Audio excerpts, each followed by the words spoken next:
की फतेह। सवेरे आपां इस शहादत की प्रथाए गिणियां मिथियां और इतिहासिक स्रोतां दे विचों लईआं गईआं घटनावां नूं शहादत का कारण दस्सिया गया। उन्हां दे विचों चंदू की बेटी का रिश्ता ना लेना, फिर प्रिथी चंद की विरोधता इहदे बारे, छज्जू कान्हा पीलू शाह हुसैन इन्हां दी बाणी नूं ऐड ना करना, ते फिर साहिब सच्चे पातशाह धन श्री गुरु अर्जुन देव पातशाह जी के अनुयायी बनने सिख संगतां दा दरबार विच बहुत भारी गिनती विच आउणा, यह भी किते ना किते जहांगीर की अख विच रलकदा सी। क्योंकि अकबर एक बहुत सहन शक्ति वाला राजा सी, जिन्हों चुगलखोर लोग पंडित ब्राह्मण शिकायतां करदे कि गुरु घर दे अंदर जिहड़ी बाणी पढ़ी जाती है उस बाणी दे अंदर मुगलों की निंदिया की गई है। पर जदों अकबर दरबार विच आया, जदों रब्बी बाणी के शब्द सुने उहदी तसल्ली हो गई। एक बारी फिर गुरु रामदास पातशाह नूं भेजिया गया, गुरु अमरदास महाराज ने भी जाओ रब्बी बाणी के सिद्धांत के मुताबिक उन्होंने समझा के आओ रब्बी बाणी च की कुछ लिखिया। वो जाके गल क्लीयर की। पर जदों अकबर बादशाह जी की मौत हुई, अकबर बादशाह चाहता सी भी अगों उहदा जिहड़ा पोतरा है खुसरो वो राजगद्दी दे उपर बैठे, क्योंकि जिहड़ा जहांगीर है एक इयाश राजा सी ते किन्ने शेर जिहड़ी शराब है हर रोज पींदा सी। कोई दिन 2 लिखदा, कोई 3 लिखदा, बई तां शराबी अत दा शराबी बंदा। इस करके राज प्रबंध सही ढंग नाल नहीं चलावेगा। अकबर नूं इस गल दी सूझबूझ सी ते ओह चाहुंदा सी भी अपने पोतरे नूं राजगद्दी दित्ती जावे, क्योंकि गुरु साहिबाना ये जो गद्दी का संकल्प है ये ज्योति जोत समाउण तो पहला ही दे दिता जाता, सिर्फ एक गुरु नूं छड्ड के, गुरु हरकृष्ण पातशाह नूं छड्ड के। बाकी जिन्ने गुरु होए वो गुरता गद्दी का वारस पहला ही नामजद कर दिंदे। पर इन्हां दी राजगद्दी जिहड़ी हुंदी सी बादशाहां दी गद्दी, ये मरण तो बाद ही कोई उहदा नामजद हुंदा, कोई उहदे गद्दी दे उपर बैठदा। अकबर दी मौत तो बाद जिहड़े कट्टड़पंथी मुसलमान सन उन्होंने जहांगीर नूं उकसाया कि राजगद्दी का वारस तू होवें, ते उहनूं गद्दी ते बिठा दिता गया, क्योंकि खुसरो छोटा सी नाले पुत्रा सी। राजगद्दी ते बैठदियां सार ही नक्सलवादी बंदा सी, चाहुंदा नहीं सी किसी होर धर्म का बोलबाला होवे, सिर्फ मुसलमान धर्म ही होवे। क्योंकि वेखो मैं पहला कह दवां कि सारे मुसलमान माड़े नहीं, साईं मियाँ मीर भी मुसलमान धर्म चो है, अल्लाह यार खान जोगी मुसलमान धर्म चो है, पीर बुद्धू शाह वर्गे भीखन शाह वर्गे मुसलमान कौम भी, सैयद बेग वर्गे मुसलमान कौम चो ने, गनी खान नमी खां वर्गे मुसलमान कौम चो ने जिहड़े सतगुरां दे मुरीद ने। हुण ये गल जहांगीर दे अंदर बड़ी रड़कदी सी। दुनिया का कोई ऐसा ग्रंथ नहीं जिहड़ा गुरु ग्रंथ साहिब महाराज जी के बराबर हो। दिन प्रति दिन संगत बढ़ती गई। खुसरो ने बगावत कर दी जदों राजगद्दी ते उहदा प्यो बैठा ते कहंदे अपने जदों राजगद्दी ते बैठिया खुसरो ने बगावत की ते जहांगीर ने तरजा खां नूं भेजिया भी जाओ जा करके इनू फड़ के लैके आओ जिंदा। वो जदों इहदे मगर लगा ते खुसरो दौड़दा होया राह दे विच जिधर जिधर नूं ओह गया वो लुटदा रहा नगरां नूं। ओहदे मगर जिहड़ा है फौजदार लगा सी, उस फौजदार दे मगर फिर जहांगीर सी। जिधरों जिधरों लुटदा गया ਉਹਨਾਂ ਲੋਕਾਂ ਨੇ ਉਹਨੂੰ ਦੱਸ ਦੇਗੇ, ਇਸ ਮੁਗਲ ਸਰਕਾਰ ਦੇ ਅਹਿਲਕਾਰ ਜਰਨੈਲ ਮੁਰਤਜ਼ਾ ਖਾਨ ਨੂੰ ਦੱਸਦੇ ਰਹੇ ਕਿ ਇਧਰਲੇ ਪਾਸੇ ਦੀ ਖੁਸਰੋ ਜਿਹੜਾ ਹੈ ਲੰਘਿਆ, ਜਿਹਦੀ ਜਾਣਕਾਰੀ ਮਿਲਦੀ ਰਹੀ। ਮਗਲ ਮੁਰਤਜ਼ਾ ਖਾਨ ਜਿਹੜਾ ਸੀ ਉਹ ਜਾਂਦਾ ਰਿਹਾ। ਕਹਿੰਦੇ ਹੁੰਦਾ ਕੋਇਆ ਗੋਇੰਦਵਾਲ ਸਾਹਿਬ ਦੇ ਕੋਲੋਂ ਦੀ ਲੰਘਿਆ ਜਿਹੜਾ ਖੁਸਰੋ ਹੈ, ਤੇ ਹੋ ਸਕਦਾ ਉਹਦੀਆਂ ਫੌਜਾਂ ਨੇ ਗੁਰੂ ਘਰ ਦੇ ਅੰਦਰ ਪ੍ਰਸ਼ਾਦਾ ਪਾਣੀ ਵੀ ਛਕਿਆ ਹੋਵੇ, ਲੰਗਰ ਛਕਿਆ ਹੋਵੇ, ਪਰ ਗੁਰੂ ਅਰਜਨ ਦੇਵ ਪਾਤਸ਼ਾਹ ਜੀ ਦੇ ਨਾਲ ਮਿਲਣੀ ਨਹੀਂ ਕੋਈ। ਜਹਾਂਗੀਰ ਨੇ ਇੱਕ ਬਹਾਨਾ ਬਣਾਇਆ, ਕਿਉਂਕਿ ਖੁਸਰੋ ਇੱਥੋਂ ਲੰਘ ਗਿਆ, ਫਿਰ ਬਾਅਦ ਵਿੱਚ ਇਹਨੂੰ ਪਕੜ ਲਿਆ ਗਿਆ। ਪਕੜਨ ਤੋਂ ਬਾਅਦ ਇਹਦੇ ਉੱਪਰ ਬੜੇ ਹੀ ਜ਼ੁਲਮ ਢਾਏ ਗਏ, ਆਪਣੇ ਪੁੱਤਰ ਦੇ ਉੱਪਰ। ਵੇਖੋ ਕਿੱਡਾ ਜ਼ਾਲਮ ਰਾਜਾ ਹੈ, ਜਿਹਨੇ ਆਪਣੇ ਪੁੱਤਰ ਨੂੰ ਨਹੀਂ ਬਖਸ਼ਿਆ। ਦੋ ਐਸੇ ਮੁਗਲ ਸ਼ਾਸਕ ਹੋਏ ਆ ਜੋ ਸਾਡੀ ਹਿਸਟਰੀ ਵਿੱਚ ਵੀ ਆਉਂਦੇ ਆ, ਜਿਨ੍ਹਾਂ ਨੇ ਅੱਤ ਦਾ ਜ਼ੁਲਮ ਕੀਤਾ। ਇੱਕ ਜਹਾਂਗੀਰ ਜਿਹਨੇ ਆਪਣੇ ਪੁੱਤਰ ਨੂੰ ਵੀ ਨਹੀਂ ਬਖਸ਼ਿਆ, ਇੱਕ ਔਰੰਗਜ਼ੇਬ ਜਿਹਨੇ ਆਪਣੇ ਭਰਾਵਾਂ ਦਾ, ਪਿਓ ਦਾ ਕਤਲ ਕਰਕੇ ਰਾਜਗੱਦੀ ਪ੍ਰਾਪਤ ਕੀਤੀ। ਇਹ ਦੋਵੇਂ ਰਾਜਿਆਂ ਨੂੰ ਜੇ ਵੇਖੀਏ ਤੇ ਅੱਤ ਦੇ ਜ਼ੁਲਮੀ ਰਾਜੇ ਨੇ, ਜਿਨ੍ਹਾਂ ਨੇ ਰਾਜਗੱਦੀ ਦੀ ਖਾਤਰ ਆਪਣੇ ਪੁੱਤਰ ਵੀ ਬਖਸ਼ੇ ਨੇ। ਜੇ ਉਧਰ ਸ਼ਹਾਦਤ ਦੀ ਗੱਲ ਕਰੀਏ ਤੇ ਪਹਿਲੇ ਸ਼ਹੀਦ ਨੇ ਗੁਰੂ ਅਰਜਨ ਦੇਵ ਪਾਤਸ਼ਾਹ, ਇਹਦੇ ਸਮੇਂ ਦੇ ਜਹਾਂਗੀਰ। ਦੂਜੇ ਸ਼ਹੀਦ ਗੁਰੂ ਨੇ ਧੰਨ ਗੁਰੂ ਤੇਗ ਬਹਾਦਰ ਪਾਤਸ਼ਾਹ। ਇੱਧਰ ਵੀ ਜ਼ੁਲਮ ਦੀ ਅੱਤ ਹੈ, ਉਧਰ ਵੀ ਜ਼ੁਲਮ ਦੀ ਅੱਤ ਹੈ। ਜਹਾਂਗੀਰ ਵੀ ਜ਼ੁਲਮੀ ਰਾਜਾ ਹੈ ਤੇ ਔਰੰਗਜ਼ੇਬ ਵੀ ਜ਼ੁਲਮੀ ਰਾਜਾ। ਇੱਧਰ ਵੀ ਸ਼ਹਾਦਤ ਦਾ ਕੋਈ ਸਾਨੀ ਨਹੀਂ ਹੈ ਤੇ ਉਧਰ ਵੀ ਸ਼ਹਾਦਤ ਦਾ ਕੋਈ ਸਾਨੀ ਨਹੀਂ ਹੈ। ਦੋ ਗੁਰੂ ਸਾਹਿਬਾਨਾਂ ਦੀਆਂ ਘਟਨਾਵਾਂ ਦਾ ਜ਼ਿਕਰ ਜਦੋਂ ਮਿਲਦਾ ਤੇ ਮੇਲ ਖਾਂਦੀਆਂ। ਸੁਖੈਰ ਬਾਤ ਖੁਸਰੋ ਨੂੰ ਪਕੜਿਆ ਗਿਆ। ਖੁਸਰੋ ਨੂੰ ਪਕੜਨ ਤੋਂ ਬਾਅਦ ਕਹਿੰਦੇ ਹਨ ਤਸੀਹੇ ਦਿੱਤੇ ਗਏ। ਜਿਹੜੀਆਂ ਦੀਆਂ ਅੱਖਾਂ ਸਨ, ਕਹਿੰਦੇ ਹਨ ਅੱਖਾਂ ਸੀ ਦਿੱਤੀਆਂ ਗਈਆਂ। ਵੇਖੋ ਆਪਣੀ ਜਿਗਰ ਦਾ ਟੁਕੜਾ ਹੈ, ਆਪਣਾ ਪੁੱਤਰ ਹੈ ਖੁਸਰੋ, ਪਰ ਆਪਣੇ ਹੀ ਪੁੱਤਰ ਦੀਆਂ ਅੱਖਾਂ ਸੀ ਦਿੱਤੀਆਂ ਗਈਆਂ। ਕਿੱਡਾ ਜ਼ੁਲਮੀ ਰਾਜਾ ਹੈ। ਤੇ ਅਸੀਂ ਉਹਦੇ ਤੋਂ ਕੀ ਨਿਆਂ ਦੀ ਮੰਗ ਕਰਾਂਗੇ, ਜਿਹੜਾ ਆਪਣੇ ਪੁੱਤਰ ਦੀਆਂ ਅੱਖਾਂ ਸੀ ਸਕਦਾ ਹੈ, ਜਿਹੜਾ ਆਪਣੇ ਪੁੱਤਰ ਨੂੰ ਤਸੀਹੇ ਦੇ ਸਕਦਾ, ਤਸ਼ੱਦਦ ਢਾ ਸਕਦਾ ਹੈ। ਕੀ ਉਹ ਇਨਸਾਫਕਾਰੀ ਰਾਜਾ ਹੋਵੇਗਾ, ਨਿਆਂਕਾਰੀ ਰਾਜਾ ਹੋਵੇਗਾ? ਕਦਾਚਿਤ ਵੀ ਨਹੀਂ। ਇਸ ਲਈ ਤਸੀਹੇ ਦੇ ਕਰਕੇ ਖੁਸਰੋ ਨੂੰ ਮਾਰ ਦਿੱਤਾ। ਲੰਛਨ ਇਹ ਲਾਇਆ ਗਿਆ, ਜਿਹੜੇ ਚੰਦੂ ਵਰਗੇ ਸਨ, ਮੁਰਤਜ਼ਾ ਖਾਂ ਵਰਗੇ ਸਨ, ਕਿ ਧੰਨ ਗੁਰੂ ਅਰਜਨ ਦੇਵ ਪਾਤਸ਼ਾਹ ਨੇ ਖੁਸਰੋ ਨੂੰ ਪਨਾਹ ਦਿੱਤੀ ਸੀ। ਕਿਉਂਕਿ ਕਿਤੇ ਜ਼ਿਕਰ ਨਹੀਂ ਮਿਲਦਾ, ਕੋਈ ਇੱਕਾ ਦੁੱਕਾ ਇਤਿਹਾਸਕਾਰ ਜ਼ਿਕਰ ਕਰਦਾ ਕਿ ਜਹਾਂਗੀਰ ਇਹ ਬਾਤ ਕਹਿੰਦਾ ਵੀ 500 ਮੋਹਰ ਗੁਰੂ ਅਰਜਨ ਦੇਵ ਪਾਤਸ਼ਾਹ ਨੇ ਦਿੱਤੀ। ਇੱਕ ਅੱਧਾ ਇਤਿਹਾਸਕਾਰ ਇਸ ਗੱਲ ਦਾ ਜ਼ਿਕਰ ਕਰਦਾ, ਬਹੁਤੇ।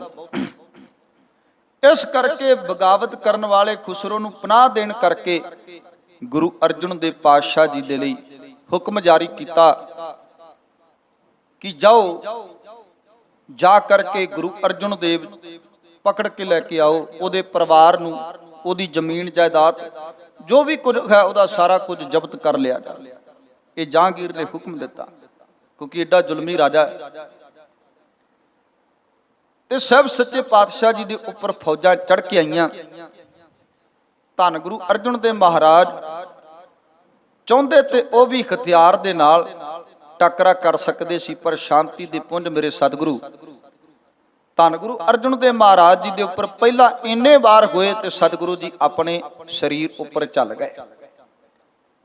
ਹੁਣ ਜਦੋਂ ਗ੍ਰਿਫਤਾਰੀ ਦੀ ਗੱਲ ਆਈ, ਅਹਿਲਕਾਰ ਭੇਜੇ ਗਏ, ਜਹਾਂਗੀਰ ਨੂੰ ਉਕਸਾਇਆ ਗਿਆ ਤੇ ਜਹਾਂਗੀਰ ਨੇ ਕਿਹਾ ਪਕੜ ਕੇ ਲੈ ਕੇ ਆਓ, ਤੇ ਬਾਅਦ ਵਿੱਚ ਇਹਨੂੰ ਜਿਹੜਾ ਕਤਲ ਕਰਨਾ ਹੈ ਯਾਸ਼ਾ ਦੇ ਕਾਨੂੰਨ ਦੇ ਮੁਤਾਬਕ ਕਤਲ ਕੀਤਾ ਜਾਵੇ। ਯਾਸ਼ਾ ਦਾ ਕਾਨੂੰਨ ਮਤਲਬ ਸੀ ਕਿ ਜਿਹੜਾ ਸ਼ਹੀਦ ਹੁੰਦਾ ਹੈ, ਉਹ ਮੰਨਦੇ ਵੀ ਜਿਹੜਾ ਸ਼ਹੀਦ ਹੁੰਦਾ ਨਾ, ਸ਼ਹੀਦ ਉਹਦਾ ਇੱਕ ਵੀ ਕਤਰਾ ਕਿਤੇ ਡੁੱਲ ਜਾਵੇ ਨਾ ਤੇ 1000 ਹੋਰ ਸ਼ਹੀਦ ਪੈਦਾ ਹੋ ਜਾਂਦੇ।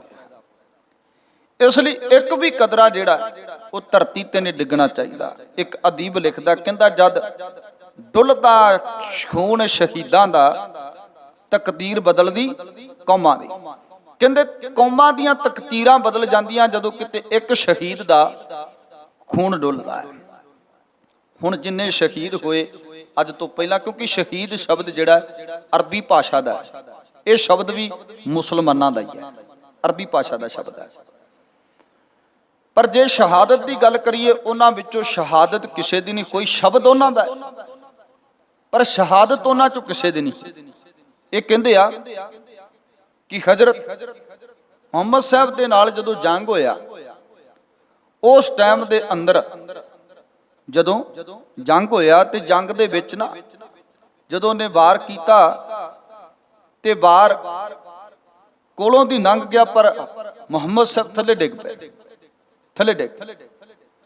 ਤੇ ਜਿਹੜਾ ਅਗਲਾ ਹੁੰਦਾ ਸੀ ਮਾਰਨ ਵਾਲਾ, ਉਦੋਂ ਪਰਖ ਕਰਦਾ ਹੁੰਦਾ ਸੀ ਕਿਸ ਗੱਲ ਦੀ, ਕਿ ਇਹ ਮਰਿਆ ਵੀ ਹੈ ਕਿ ਐਵੇਂ ਪਖੰਡ ਕਰਦਾ, ਕਿਉਂਕਿ ਕਈ ਵਾਰੀ ਵੈਸੇ ਫੌਜਦਾਰ ਡਿੱਗ ਜਾਂਦੇ ਤੇ ਪਖੰਡ ਕਰਦੇ ਹੁੰਦੇ ਸੀ।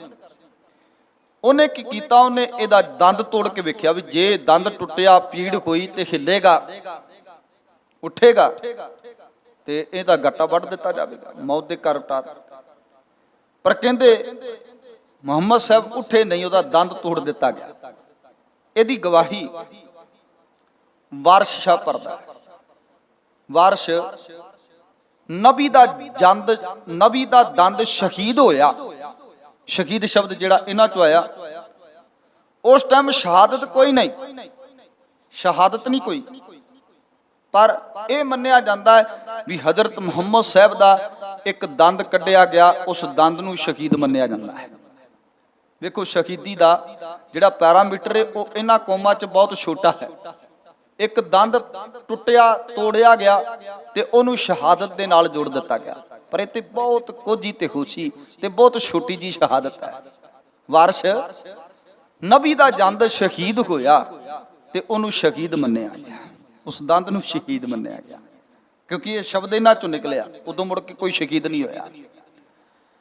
ਜੇ ਅੱਗੇ ਗੱਲ ਕਰੀਏ, ਮਨਸੂਰ ਨੂੰ ਕੋਲਿਆਂ ਦੇ ਉੱਪਰ ਚੱਲਣ ਦੇ ਲਈ ਕਿਹਾ ਗਿਆ, ਪਰ ਜਿੰਨੇ ਸ਼ਹੀਦ ਹੋਏ ਉਹਨਾਂ ਸ਼ਹੀਦਾਂ ਦੇ ਲਈ ਦੂਜਾ ਕੋਈ ਪੱਖ ਨਹੀਂ ਸੀ। ਸਿਰਫ ਇਹ ਸੀ ਜੋ ਸਦਾ ਸੁਣਾ ਦਿੱਤੀ ਗਈ ਹੈ, ਉਹਦੇ ਮੁਤਾਬਕ ਤੁਹਾਨੂੰ ਮੌਤ ਦੇ ਘਾਟ ਉਤਾਰ ਦਿੱਤਾ ਜਾਏਗਾ। ਜੇ ਕੋਲੇ ਅੱਗੇ ਵਿਛਾਏ ਗਏ ਤੇ ਤੁਰਨਾ ਪਿਆ ਮਨਸੂਰ ਨੂੰ ਕੋਲਿਆਂ ਤੇ, ਹੋਰ ਕੋਈ ਦੂਜਾ ਪੱਖ ਨਹੀਂ ਰੱਖਿਆ ਗਿਆ। ਬਚਾਅ ਦੇ ਲਈ ਕੋਈ ਗੱਲ ਨਹੀਂ ਕਹੀ। ਜੇ ਈਸਾ ਜੀ ਨੂੰ ਸੂਲੀ ਤੇ ਟੰਗਿਆ ਗਿਆ ਤੇ ਉਹਦੇ ਲਈ ਕੋਈ ਇਹ ਨਹੀਂ ਵੀ ਧਰਮ ਤਬਦੀਲ ਕਰ ਲਓ ਤੇ ਛੱਡ ਦਿੱਤਾ ਜਾਏਗਾ, ਨਾ ਨਾ, ਸਿਰਫ ਸਜ਼ਾ ਸੁਣਾਈ ਗਈ ਤੇ ਮੌਤ ਦੇ ਘਾਟ ਉਤਾਰ ਦਿੱਤਾ ਗਿਆ। ਅੱਜ ਤੋਂ ਪਹਿਲਾਂ ਜਿੰਨੇ ਵੀ ਸ਼ਹੀਦ ਹੋਏ, ਇਹਨੇ ਵੀ ਸ਼ਹੀਦ ਨਹੀਂ ਹੋਏ। ਇੱਕ ਪ੍ਰਚਾਰਕ ਨੂੰ ਸੁਰਜਾ ਸਤਿਓ ਕਹਿੰਦਾ ਗੁਰੂ ਅਰਜਨ ਦੇ ਪਾਤਸ਼ਾਹੀ ਸ਼ਹੀਦ ਹੋਏ, ਉਦੋਂ ਪਹਿਲਾਂ ਸ਼ਹੀਦ ਬੜੇ ਹੋਏ, ਪਰ ਸ਼ਹੀਦੀ ਦੇ ਪੈਰਾਮੀਟਰ ਛੋਟੇ ਸਨ, ਸ਼ਹੀਦੀ ਦੇ ਪੈਰਾਮੀਟਰ ਬਹੁਤ ਛੋਟੇ ਸਨ। ਗੁਰੂ ਅਰਜਨ ਦੇਵ ਮਹਾਰਾਜ ਜੀ ਅੱਗੇ ਇੱਕ ਪੱਖ ਰੱਖਿਆ ਗਿਆ, ਉਹ ਕੀ ਕਹਿੰਦੇ, ਛੱਡ ਦਿੱਤਾ ਜਾਵੇਗਾ ਜੇ ਤੂੰ ਮੁਸਲਮਾਨ ਬਣ ਗਏ। ਵੇਖੋ ਹਰੇਕ ਨੂੰ ਫਤਵਾ ਸੁਣਾਇਆ ਜਾਂਦਾ ਤੇ ਉਸ ਫਤਵੇ ਦੇ ਅੱਗੇ ਦੂਜੀ ਗੱਲ ਕੋਈ ਨਹੀਂ, ਪਰ ਇੱਥੇ ਗੁਰੂ ਅਰਜਨ ਦੇਵ ਪਾਤਸ਼ਾਹ ਨੂੰ ਫਤਵਾ ਸੁਣਾਇਆ ਜਾਂਦਾ ਹੈ ਤੇ ਦੂਜੀ ਨਾਲ ਗੱਲ ਰੱਖੀ ਜਾਂਦੀ ਹੈ ਕਿ ਆਪ ਜੀ ਨੂੰ ਬਖਸ਼ ਦਿੱਤਾ ਜਾਏਗਾ, ਛੱਡ ਦਿੱਤਾ ਜਾਏਗਾ ਜੇ ਤੁਸੀਂ ਈਨ ਮੰਨ ਲਓ। ਜੇ ਈਨ ਮੰਨ ਲਓ ਤੇ ਛੱਡ ਦਿੱਤਾ ਜਾਏਗਾ। ਬੜੇ ਸ਼ਹੀਦ ਹੋਏ, ਪਰ ਅਸਲ ਸ਼ਹੀਦੀ ਜੇ ਮੰਨੀਏ ਤੇ ਧੰਨ ਗੁਰੂ ਅਰਜਨ ਦੇਵ ਪਾਤਸ਼ਾਹ ਦੀ ਸ਼ਹੀਦੀ ਹੈ। ਇਦਾਂ ਦਾ ਸ਼ਹੀਦ ਨਹੀਂ ਕੋਈ ਜੱਗ ਤੇ ਹੋਇਆ, ਇਦਾਂ ਦਾ ਸ਼ਹੀਦ ਨਹੀਂ ਹੋਇਆ। ਕਹਿੰਦੇ ਹਨ ਇਹਨਾਂ ਨੇ ਸਤਿਗੁਰਾਂ ਨੂੰ ਪਕੜ ਲਿਆ। ਗੁਰੂ ਅਰਜਨ ਦੇਵ ਪਾਤਸ਼ਾਹ ਨੂੰ ਪਤਾ ਸੀ ਕਿ ਅਸੀਂ ਚਲੇ ਜਾਣਾ ਤੇ ਮੁੜ ਕੇ ਵਾਪਸ ਨਹੀਂ ਆਉਣਾ, ਇਸ ਲਈ ਪਾਤਸ਼ਾਹ ਧੰਨ ਗੁਰੂ ਅਰਜਨ ਦੇਵ ਪਾਤਸ਼ਾਹ ਨੇ ਸਿੱਖ ਕੌਮ ਨੂੰ ਇਕੱਤਰ ਕੀਤਾ, ਆਪਣੇ ਕੋਲ ਬੁਲਾਇਆ, ਸੱਦਿਆ ਤੇ ਸਾਰੀ ਸਿੱਖ ਕੌਮ ਨੂੰ ਇਹ ਬਾਤ ਕਹੀ ਕਿ ਅੱਜ ਤੋਂ ਬਾਅਦ ਗੁਰਤਾ ਗੱਦੀ ਦਾ ਵਾਰਸ ਧੰਨ ਗੁਰੂ ਹਰਗੋਬਿੰਦ ਪਾਤਸ਼ਾਹ ਹੋਵੇਗਾ ਮੇਰੇ ਤੋਂ ਬਾਅਦ। ਦੂਸਰੀ ਗੱਲ, ਤੁਸੀਂ ਸਿਰਫ ਤੇ ਸਿਰਫ ਗੁਰੂ ਗ੍ਰੰਥ ਸਾਹਿਬ ਮਹਾਰਾਜ ਨੂੰ ਮੰਨਣਾ, ਸ਼ਬਦ ਗੁਰੂ ਪੋਥੀ ਪਰਮੇਸ਼ਰ ਕੇ ਥਾਨ ਨੂੰ ਮੰਨਣਾ, ਦੂਜੇ ਅੱਗੇ ਸੀਸ ਨਹੀਂ ਝੁਕਾਉਣਾ, ਸਤਿਗੁਰਾਂ ਦੀ ਬਾਣੀ ਨੂੰ ਮੰਨਣਾ। ਇਹ ਗੱਲਾਂ ਸਤਿਗੁਰਾਂ ਨੇ ਕਹੀਆਂ, ਕਿਉਂਕਿ ਸਭ ਸੱਚੇ ਪਾਤਸ਼ਾਹ ਜੀ ਕਹਿੰਦੇ ਪਹਿਲਾਂ ਦਲੀਲ, ਫਿਰ ਅਪੀਲ, ਤੇ ਫਿਰ ਜਦੋਂ ਕੋਈ ਨਾ ਮੰਨੇ ਫਿਰ ਸ਼ਮਸ਼ੀਰ ਹੈ।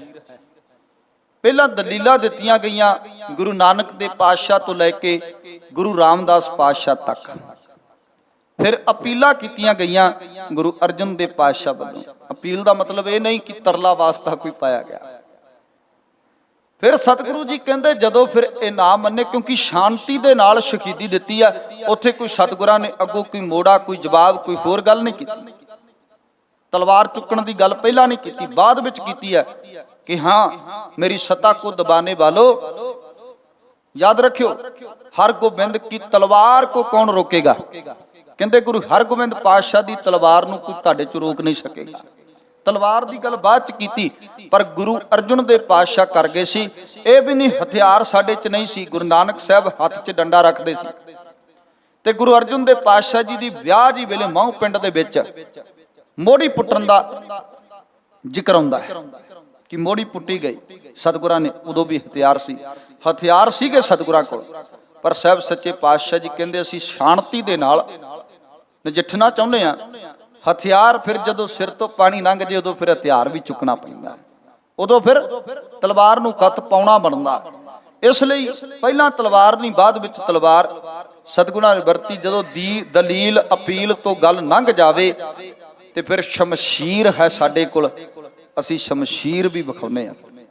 इसलिए हुण जदों धन गुरु अर्जुन देव महाराज जी नूं कैद कर लिया गया, कहंदे कन 3 दिन धन गुरु अर्जुन देव पातशाह नूं भुखा रखिया। 3 दिन कोई पानी नहीं, कोई रोटी नहीं। काहदे लई? ये भी एक तसीहा सी, ये भी एक तसीहा सी कि भुखे रख के आप ही कहणगे भी रोटी दित्ती जावेगी, पानी दिता जावे। पर जिहड़ा मेरा सतगुरु ये बात करदा अपनी बाणी दे अंदर, जे सुख दे तां तुझे अराधी, दुख पी तुझे ध्याई, जे भुख दे तां इत ही राजा, दुख विच सुख बनाई। जिहड़ा मेरा सतगुरु ये बात कहंदा है, कहंदे कन वो सतगुरु नूं डलाण दी कोशिश कीती गई। 3 दिन भुखा रखिया गया। मैं नेड़े लैके जावां, समाप्ति करा। 3 दिन भुखा रखिया गया। मेरे सतगुरु धन गुरु अर्जुन देव पातशाह डोले ने, सभा ने सीतक नहीं की। अगले दिन कहंदे वेख हजे भी तेरे कोल वक्त है, तू हजरत मुहम्मद साहब जी की बाणी विच ऐड कर दे, ओदी गल्लां आयतां विच ऐड कर दे अपनी बाणी दे अंदर। ते धन गुरु अर्जुन देव पातशाह जी कहंदे, क्योंकि मुसलमान की गल करते सन, ते गुरु अर्जुन देव पातशाह जी कहंदे मैं पहला ही हजरत मुहम्मद साहब तो भी पहला होए बाबे फरीद की बाणी ऐड की हुई है। बाबा फरीद साहब की बाणी ऐड है। मुसलमान तुहाडा भीखण शाह, ओदी विच बाणी ऐड है, ओदी बाणी है विच। जे तुसीं ये गल कहंदे हो भी तलवार दी नोक दे नाल असीं बाणी ऐड करावांगे, ये नहीं हो सकदा। तलवार दी नोक नाल नहीं, क्योंकि जो बाणी जैसी मावा खसम की बाणी है, किसी दे प्यो की बाणी थोड़ा जिहड़ा आएगा कभी मैनू ऐड कर दो। जैसी मावा खसम की बाणी तैसड़ा करी ज्ञान वेला लो।